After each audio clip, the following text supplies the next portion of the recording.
بسم اللہ الرحمن الرحیم یوٹیوب چینل میں خوش آمدید۔ رابعہ بصری ناظرین کرام، راہ سلوک کے مسافروں کے لیے حضرت رابعہ بصری کا نام اس روشن ستارے کی طرح ہے جسے دیکھ کر لوگ اپنی منزل کا تعین کرتے ہیں۔ بہت سے لوگ آپ کو آدھا قلندر بھی مانتے ہیں۔ رابعہ بصری کے والد کا نام اسماعیل تھا۔ آپ بصرہ کی رہنے والی تھی۔ آپ چونکہ اپنے والد کی چوتھی بیٹی تھی اس لیے رابعہ نام رکھا گیا۔ حضرت رابعہ کے والد نہایت غریب شخص تھے۔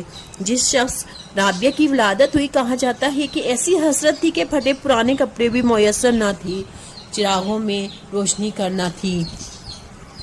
حضرت رابعہ چونکہ جب بلوغت کے سنے کو طے کر چکی تو آپ کے والدین کا انتقال ہو گیا۔ اس وقت شہر بصرہ میں سخت قحط سالی تھی۔